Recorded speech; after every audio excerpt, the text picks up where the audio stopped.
Bonjour à toutes et à tous, je suis Mathieu Charrier, ravi de vous accueillir dans 9e art, le podcast de la Cité internationale de la bande dessinée et de l'image d'Angoulême.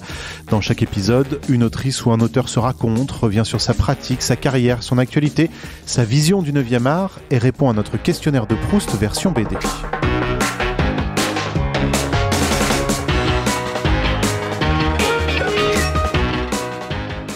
Disons que je chante, que je dessine et que j'écris.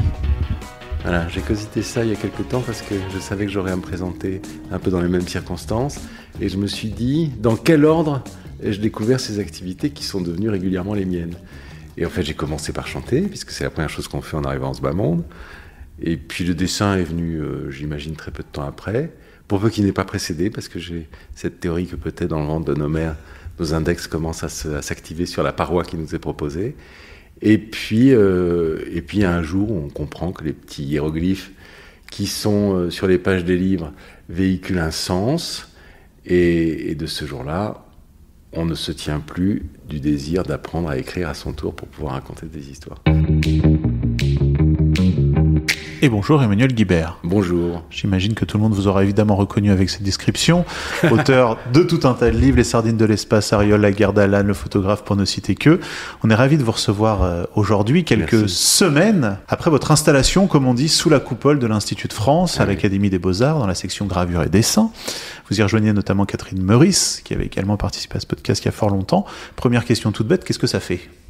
Alors, l'installation, c'est un rituel qui consiste à revêtir un habit, être reçu sous la coupole du 23 quai de Conti, c'est-à-dire chez le cardinal de Mazarin, dans son tombeau, à vrai dire, puisque son tombeau par Coysevox est sous la coupole. Et là, on s'entend raconter sa vie, son œuvre, par un camarade académicien qui nous reçoit. Et on procède à l'éloge, quand est venu notre tour de parler, de notre prédécesseur.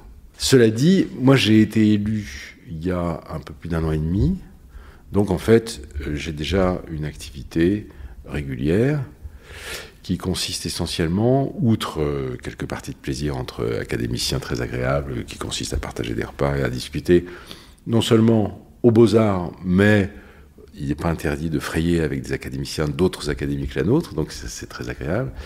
Mais ça consiste essentiellement à faire des choses, ce qu'on ne sait pas. Aussi longtemps qu'on n'a pas mis les pieds dans cette institution, on a l'impression que c'est une sorte d'EHPAD où des gens paradent en pyjama brodé et sans en foutre une rame. Et en fait, si on veut travailler à l'académie, on peut.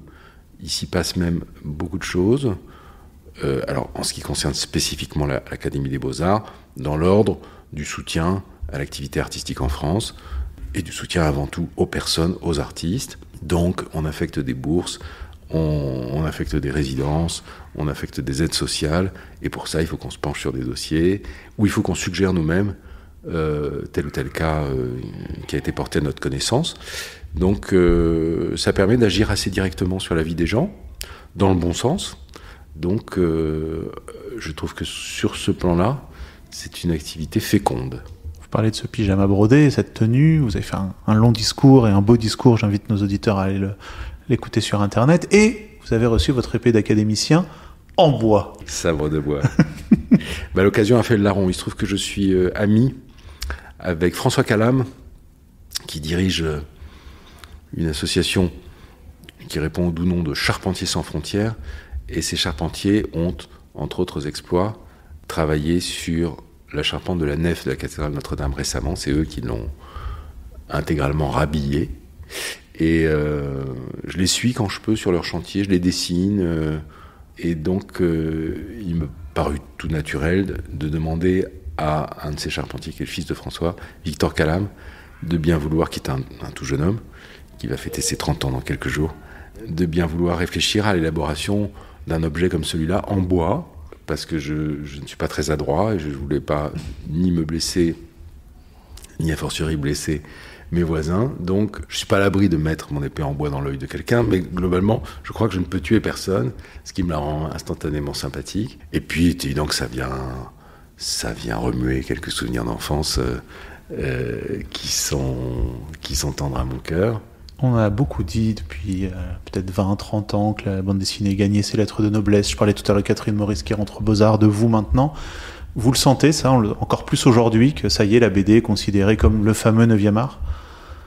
Sans doute, les institutions de toute façon ont tendance à faire un peu comme la cavalerie, c'est-à-dire arriver un peu après la bataille. On a le luxe, dès lors qu'on exerce une activité qui a un vrai retentissement public, on a le luxe de pouvoir attendre une reconnaissance qui, si elle ne venait pas, j'ose pas citer le feu le président Chirac, mais disons que ça nous en toucherait une sans faire bouger l'autre. Le fait est que quand elle vient, c'est très agréable, bien sûr, parce que ça consiste en des cérémonies, en des serrages de pince, en des rencontres avec des gens intéressants qui ne soupçonnaient pas qu'il se passait quelque chose d'intéressant et qui le découvrent. Et c'est vrai que, alors vous parlez de Catherine et de moi, mais si je pense par exemple au cours qu'a dispensé Benoît Peters, Collège de France, pendant 1 an, dans une chaire de création artistique qui était consacrée donc à l'histoire de la bande dessinée, j'ai assisté à sa leçon inaugurale.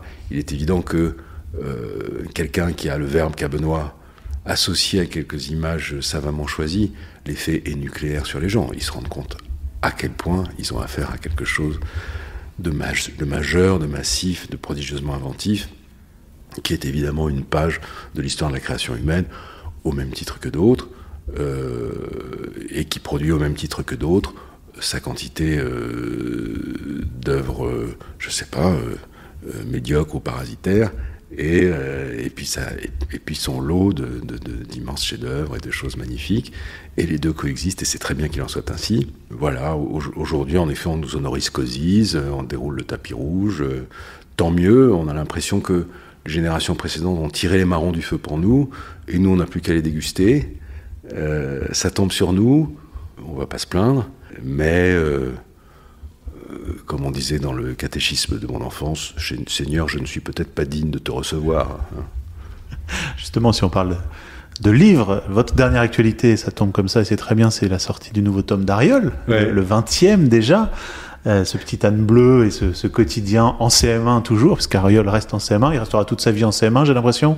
On ne sait pas et on ne veut pas le savoir, mais le fait est qu'on n'a pas fini, on n'a pas fait le tour des 365 jours de cette année de CM1, donc on continue à raconter les anecdotes qu'Ariol veut bien nous souffler à nos propres grandes oreilles. Vos anecdotes, parce que c'est vous, Ariol, un peu. Alors, c'est pas mal moi, en effet, mais je dois dire qu'il a quand même acquis une certaine autonomie depuis 25 ans qu'il existe. Et il arrive qu'il fasse des choses qui me surprennent moi-même, mais globalement, c'est sûr que le tissu, le vivier dans lequel je vais pêcher, c'est essentiellement celui de mon enfance. J'ai pas parlé de Marc Boutavant qui est au dessin. Ah bah il faut. Et justement, vous aviez jamais eu l'envie de reprendre le dessin ? Vous l'aviez fait sur les sardines de l'espace ? S'il m'est arrivé de le faire sur les sardines, c'est qu'à un moment, Johan en a eu marre et qu'il est allé s'envoler vers d'autres aventures, et qu'il a fort bien fait, si on considère tous les chefs-d'œuvre dont il nous a gratifiés depuis. Mais il n'en est pas question pour Marc, aux dernières nouvelles. Il veut continuer, et moi aussi. Donc on est un tandem tendrement uni, on s'aime beaucoup, on est content de bosser ensemble. Ariol nous permet toutes sortes de fantaisies amusantes, on donne des concerts, on voyage, on rencontre des gens, on fait les clowns. Donc c'est un tel cadeau dans nos vies que pour l'instant on n'a vraiment pas envie que ça s'arrête.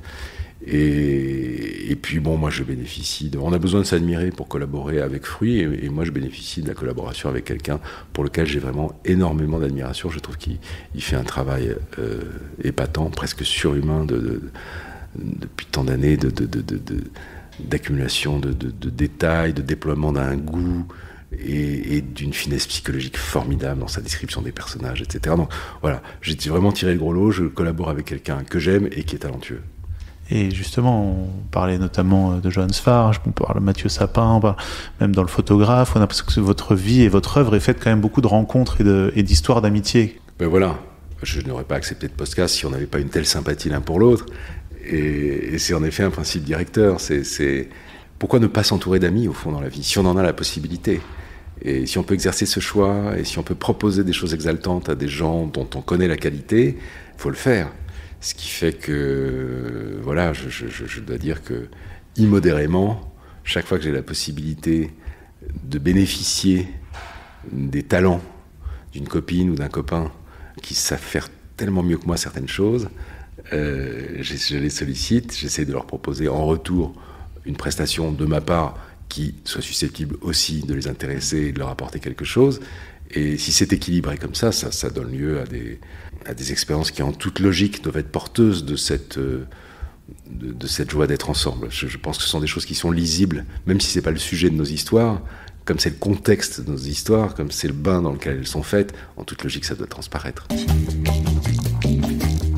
On parle d'Ariol, est-ce que, qu'un livre plutôt jeunesse, classé jeunesse, est-ce que vous écrivez différemment quand c'est pour la jeunesse ou pas ? D'ailleurs, est-ce qu'il y a vraiment des livres jeunesse ? Parce que moi, quand je lis Ariol, je m'éclate autant que quand je lis Le Photographe, sur un terrain différent, mais... Tant mieux, je suis content de l'apprendre. Comment ça se passe, du coup ? Écrire Ariol, c'est écrire en sachant que des enfants vont me lire. Mais c'est tout.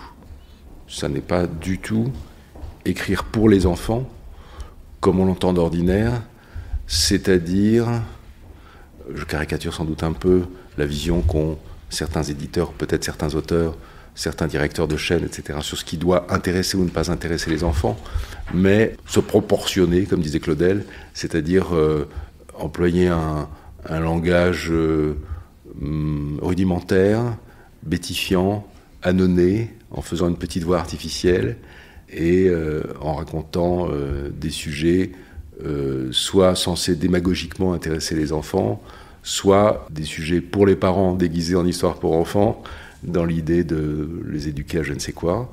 Non, je pense que écrire quoi que ce soit, c'est exercer évidemment une responsabilité vis-à-vis de son lectorat. Il y a sans doute une responsabilité particulière dès lors qu'on sait qu'on va s'adresser à des enfants.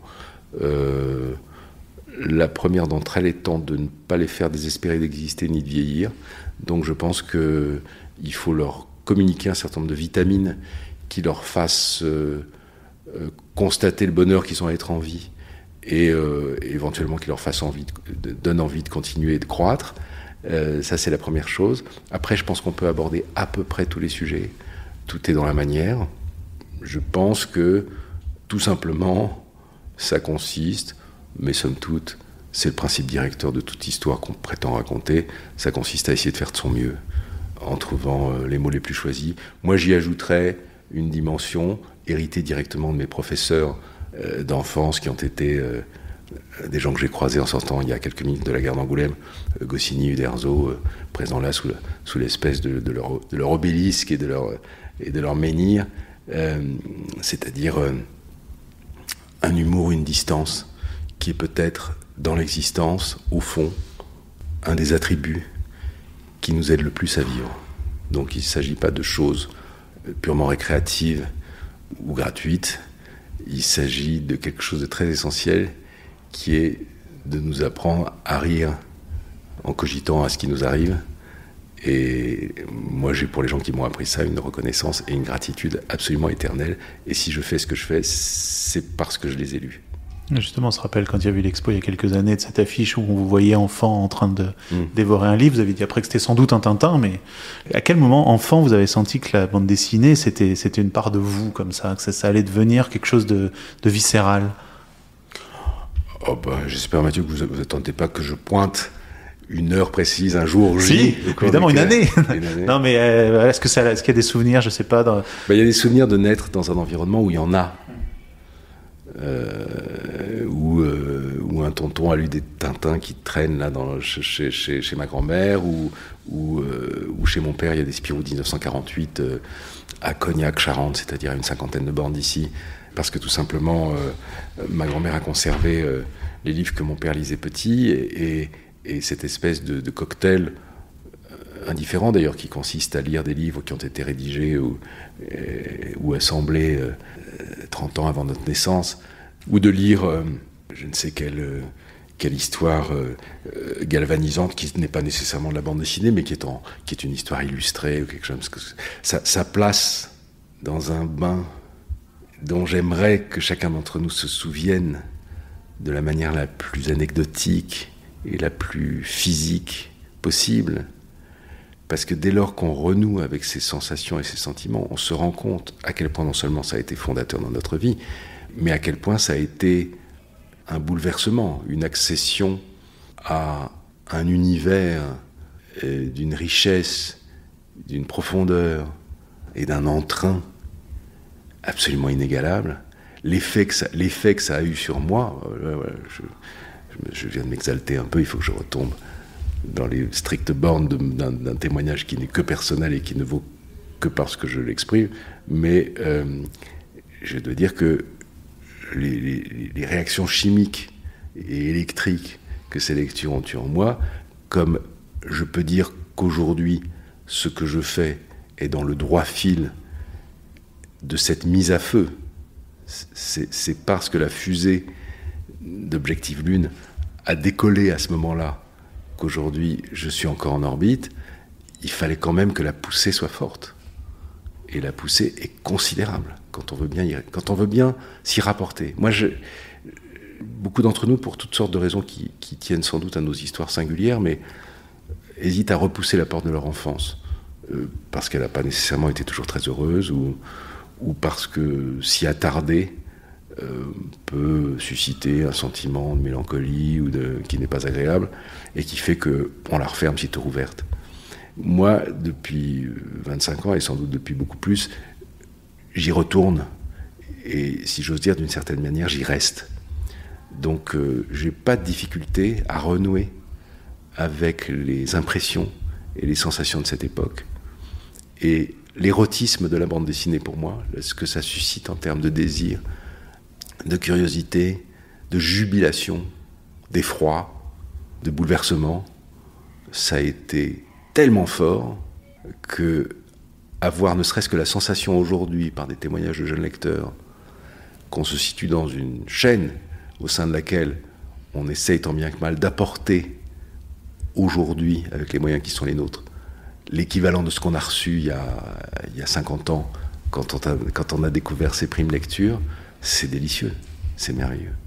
Ce qui est merveilleux aussi, je trouve, c'est que la bande dessinée qui vous a fait connaître du grand public, c'est le fameux photographe, j'ose dire fameux même maintenant devant, dans lequel vous racontiez ces aventures de Didier Lefebvre, ce photographe, ses missions en Afghanistan à la fin des années 80, qui est une bande dessinée qui est l'une des premières à avoir mixé de la BD, du dessin avec de la photo. Oui, si on considère que la bande dessinée est déjà hybride, en ce sens qu'elle est malgré tout l'association originale et sans cesse à réinventer d'un texte écrit et d'un apport graphique, il est évident que si on se mêle d'y rajouter quelque chose, on ne fait que faire monter une sauce qui d'emblée est constitutivement hybride.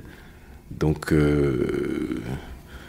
pourquoi pas, en effet. Et puis, ça n'est pas non plus des décisions qu'on prend en se levant le matin et en se disant « Tiens, si je révolutionnais la bande dessinée », mais c'est tout simplement qu'on a un copain qui est photographe, qu'on essaye de rendre justice à son travail, et que pour ce faire, on veut le montrer. Et que, décidant de l'associer à un livre dont on est l'initiateur, on est à la recherche d'un cocktail qui va consister à enchasser, à monter en lampe comme ça ces photographies en leur créant un continuum de dessin qui mène au seuil de chacune de ces photographies pour qu'on puisse en savourer à la fois l'esthétique et le sens. Donc voilà, à l'origine de ces choses-là, il y a toujours une raison très singulière, très particulière, et encore une fois une des meilleures d'entre elles, qui est l'amitié et l'admiration, le fait de connaître quelqu'un qui fait un travail excellent et d'avoir l'impression que ce travail est méconnu. C'est aussi un immense adjuvant en fait, que de se dire je côtoie quelqu'un de formidable et ça se sait pas. C'est là qu'il faut chercher le mobile des livres en fait. C'est dans des sentiments qui relèvent de l'urgence parce qu'ils sont pressants à l'intérieur de soi. On n'aime pas l'injustice, on n'aime pas que quelqu'un de talentueux soit pas reconnu, on n'aime pas que quelqu'un de courageux ne puisse pas faire état de ce qu'il est allé chercher, collecter dans un endroit douloureux, soumis à une guerre, etc. Donc, ça, c'est la guerre d'Alan. C'est la guerre d'Alan et c'est le photographe aussi. À partir de ce moment-là, on mobilise ces maigres moyens en se disant il y a intérêt quand même à ce que je sois un tant soit peu à la hauteur de la tâche, parce que je sers un propos qui est précieux. Je raconte quelque chose qui est valable. Et c'est parce que j'ai la certitude de cet intérêt que je veux le partager avec d'autres. Comment ça commence ? Est-ce que c'est avec David B quand vous commencez à l'assaut ? Est-ce que... Je voudrais pas faire l'éternelle réponse qui consiste à dire c'est dans les grottes de Lascaux qu'a commencé la bande dessinée, et je veux pas dire que c'est dans ma préhistoire que j'ai commencé à être un auteur de bande dessinée, mais quand même, si. Je pense que des épisodes qui consistent ensuite à gravir un certain nombre, enfin je sais pas si on gravit d'ailleurs, mais en tout cas de cheminer vers toujours plus d'élaboration de livres, de collaboration, de réalisation, de publication, de rencontres avec des lecteurs, etc. C'est-à-dire vers une vie d'auteur de bande dessinée. Avant ça, il y a toute une période dont on ignore qu'elle est une période préparatoire, parce que tout simplement on vit au présent et on est uniquement requis par le plaisir du présent, l'envie de s'asseoir à une table après une journée d'école, et au lieu de faire ses devoirs, de raconter la première page d'une bande dessinée qui est censée en compter 1000 et qui n'ira même pas au-delà de la 3e case. Je pense que c'est là qu'on commence à faire notre métier, en fait. C'est dans cette impulsion, c'est dans cet appétit, c'est dans ce plaisir, c'est dans cette frustration insupportable aussi. J'allais dire, vous parlez souvent d'art de la frustration, qu'il y a du plaisir et de la frustration, c'est vraiment ce mélange des deux. Oui, c'est ça l'érotisme, c'est ça dans l'existence, ce qui fait qu'on a envie de recommencer, de passer outre. C'est à la fois l'impression d'avoir jamais fait le tour du sujet, l'impression d'avoir été maladroit la fois précédente et d'essayer de l'être moins la fois suivante. Oui, je crois qu'on commence cet apprentissage très tôt, en fait. Et on se rend compte qu'on admire des gens qui ont une dextérité extraordinaire. On est frustré, on est plus que ça, on est démonté de ne pas arriver à tracer une ellipse ou à faire un aplat de couleurs sans nuager, comme arrivent à le faire ces divinités qui nous ont précédés. La seule chose qu'on ne sait pas et qu'on ne pense pas dans ces moments-là, c'est qu'on a 7 ans et demi et qu'eux, ils ont 30 ans de métier derrière eux et qu'ils ont appris certaines choses. Non, on voudrait tout de suite arriver. Et c'est dans l'effort qu'on fait, généralement pas couronné de succès, mais de se rapprocher de ça, et que petit à petit on fait son apprentissage. Je n'ignore pas qu'il y a des écoles, y compris pas loin d'ici, mais je pense que l'essentiel peut-être, il vient en amont quand on a côte à côte un album ouvert et une page blanche, et qu'on copie ou qu'on copie pas, mais qu'en tout cas on s'inspire, on se place dans une lignée, et on essaye soi-même de faire ses propres armes. C'est un beau mot de la fin. J'invite nos auditeurs, on va pas tous reciter tous les livres, si on va reciter Ariol, puisque c'est le dernier qui est sorti, et on remercie Emmanuel Guibert. C'est le moment où on passe à notre questionnaire de Proust version BD. Est-ce que vous êtes prêt ? Oui, je suis pas très questionnaire, je vais voir si je brille dans l'exercice, mais ça m'étonnerait. Voyons voir. La première BD que vous avez lue ? C'est impossible à dire, donc je vais en choisir une au pif qui est certainement pas la première, mais qui m'avait beaucoup impressionné. C'est La Serpe d'or d'Astérix. Parce que je crois que j'étais assez effrayé par des choses qu'on a tendance à oublier et à méconnaître un peu plus tard, mais qui sont par exemple l'effet que fait une certaine chromie sur un enfant. Le fait qu'un personnage qu'on a vu en couleur pendant 4 cases, tout d'un coup soit recouvert par un aplat jaune. Comme la lecture, c'est un chemin pour l'enfant qui est semé d'embûches en fait, parce qu'il ne comprend pas ce qui se passe. Il y a beaucoup d'objets dessinés et bien dessinés, mais dont il ne comprend pas la destination parce que tout simplement, il ne sait pas ce que c'est. A fortiori si ce sont des histoires d'inspiration un peu historique où on croise justement des serpes qu'on n'est pas censé avoir, sauf si on est fils de forgeron, mais qu'on n'est pas censé avoir fréquenté beaucoup l'âge de 4 ans. Donc, et puis il y a des grimaces, il y a des coups qui deviennent anodins quelques années après parce que on n'y voit qu'une sorte de folklore sur papier. Mais je trouve que quand on est petit et qu'on découvre ça, on fait à la fois l'expérience du rire, du grotesque, de l'appétit. Il m'est arrivé de parler de ça, de l'espèce de fringale que me donnait le repas final d'Astérix, par exemple, où il fallait que j'aille à la cuisine chercher mon paquet de figolus pour étancher la faim qu'avait fait naître la luisance du sanglier dans son jus qu'Obélix s'apprêtait à engloutir dans la dernière page. Donc, en fait, on est traversé par toutes sortes de sensations très physiques quand on lit. Et puis, on est sans arrêt entre plaisir, peur, énigme, et confort et inconfort. C'est un apprentissage et il est très essentiel. Quelle est selon vous la meilleure BD de tous les temps ? Alors, j'aime pas les palmarès, mais j'ai employé cette expression une fois, de manière peut-être un peu provocante, pour un livre qui est unique, qui est hors catégorie, donc dont il est inutile de claironner qu'il est le meilleur de je ne sais quoi. C'est tout simplement un livre vivant parce que sorti d'entre les morts, et qui s'appelle Vie ou théâtre de Charlotte Salomon, et qui est un livre peint, disons, qui entretient un certain nombre de traits morphologiques familiers et communs avec la bande dessinée, qui est ça et autre chose, qui est une sorte d'oratorio. On peut aussi, d'ailleurs, il est conseillé il y a des musiques qui accompagnent ce livre, qui sont notées par Charlotte. C'est un livre que j'offre et que je conseille assez volontiers. Je n'ai pas rencontré jusqu'à ce jour de personne qui n'ait pas été au moins ébranlée, sinon profondément modifiée par la lecture de ce livre. La plus belle couverture de bande dessinée. Il y a beaucoup de très belles couvertures de bande dessinée. Il est évident que, comme Hergé arrivait entre les mains des enfants de ma génération de manière très précoce et très évidente, juste avant Hergé, où c'était Disney qui faisait ça, et Disney continuait à le faire dans mon enfance évidemment aussi, mais j'ai quand même eu très tôt entre les mains des albums de Tintin, et c'est vrai que les belles couvertures sont souvent des couvertures de gens qui sont à la fois des illustrateurs et des graphistes, qui ont une espèce de talent inné pour la calligraphie, pour le choix de la typographie, si typographie il y a, pour l'assemblage des couleurs.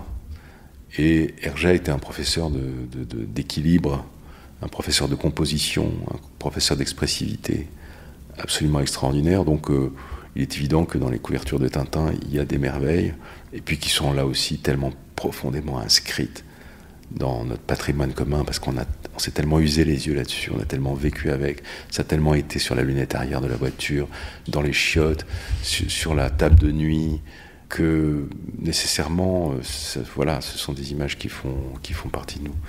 Mais je cite pas de couverture en particulier, justement pour résister au désir du palmarès. Est-ce que vous avez un personnage de BD préféré ? J'ai beaucoup frustré ma fille pendant toute son enfance par le fait qu'elle me posait très régulièrement cette question à tout propos. Elle me disait « Qu'est-ce que tu préfères comme couleur ? Qu'est-ce que tu préfères quand on mange à midi autour de la table ? Qu'est-ce que tu préfères comme film ?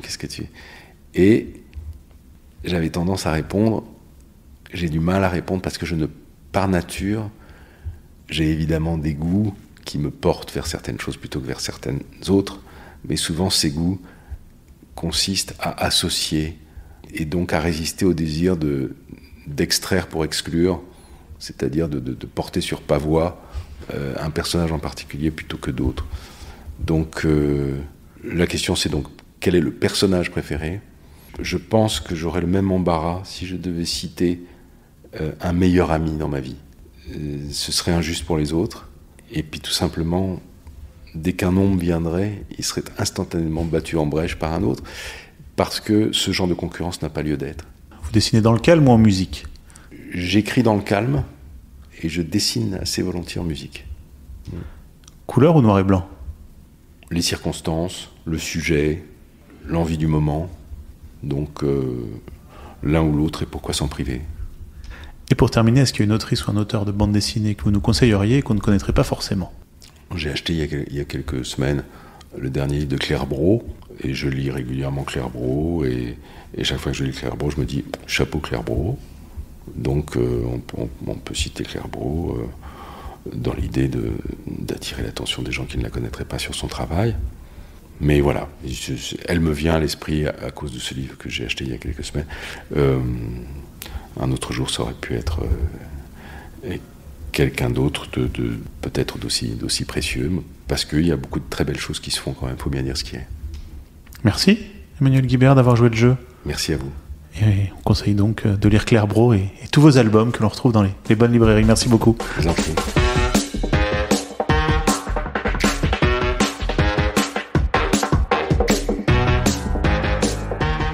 Neuvième Art est un podcast produit par la Cité internationale de la bande dessinée et de l'image d'Angoulême, réalisation Mathieu Charrier. N'hésitez pas à commenter ces épisodes, à les noter, à en parler autour de vous, c'est très important pour nous.